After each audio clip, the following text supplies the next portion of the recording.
73. Yeah. There seemed to be a surge there. Yeah.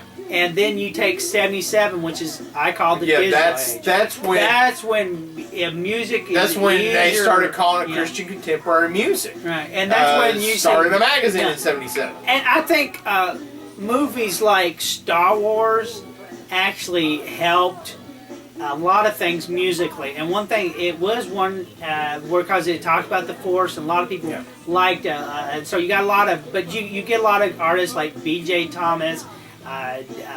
David Meese, and you could go on. Benny Hester gets in there, and 77 comes out. Christian, Fireworks, Daniel Amos.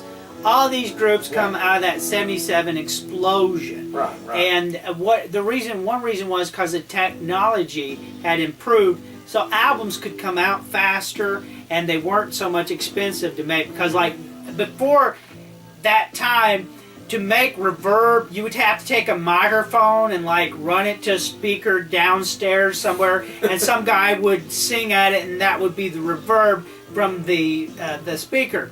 But by 77 comes out, reverb comes in a box like this. It's probably about this heavy as well. And now everybody has got their own little karaoke machine. So whoever had the karaoke machine was able to make albums. And that was the difference. It went from this to like building stadiums. I mean, like you look where Elvis recorded, it's like he recorded in a gym.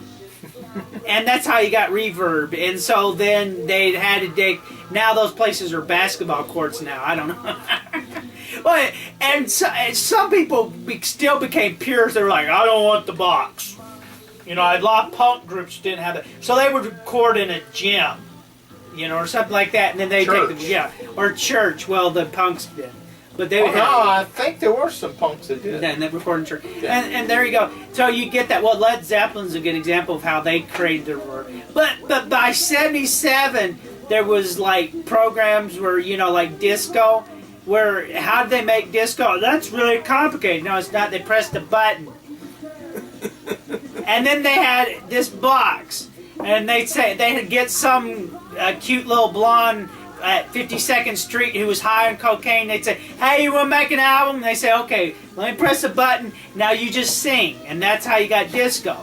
That's how the music industry had changed. And so Christian music could do that well, but they still had good musicians as well. So, you know, you get groups like Daniel. And that's another thing. As the rise of disco goes up, you see the rise of albums go up. The popularity of pop music goes down. Christian music goes up.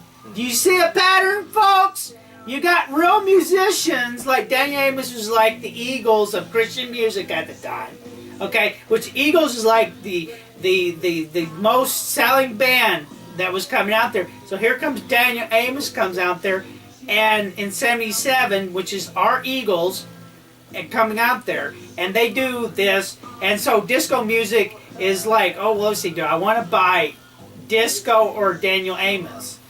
Well, it's a no-brainer. You're like Daniel Amos. And so you see that's another rise of Christian music. But same way with alternative. You know, when alternative music comes out, you get Nirvana and rap music. Or when you're talking about this period here is considered new wave. Mm-hmm. And this is something else that you get a lot of misnomers from people. They'll say, well, nothing good come out of Christian music. Right. Or they were behind times. Well, this is where your argument falls apart, people. When you say that, because these guys right here, very contemporary with what was going on. When you talk, especially when you talk about Simajah, is it Simajah? No, Simajah. When you talk about Simajah and Garth Hewitt, they're both in that new wave vein. Even though this is more of a classic rock album, new wave was an all-encompassing genre. And so these bands right here, very contemporary of what's going on. Daniel Amos, of course, never, ever did anything but lead when he's talking about Daniel Amos. Yeah. But like I said, the Garth, very contemporary with what was going on at the time. Very, very new wave. Like I said, and your blues doesn't ever go out of style. So Gonzalez, very contemporary, and then adding that rap song when rap is still very experimental, I mean, it's very young at that time. He's showing his, hey, this is where, this is where things are going to go. And then Seemaji, like I said, going with the classic rock, or what Sean might even call it, progressive pop, which basically you get when Peter Gabriel leaves Genesis, you get progressive pop because all of a sudden they said, you know what? And Peter Gabriel was here. I think, people were coming to our concerts, but now he's gone. How are we going to make money? Yeah. I guess.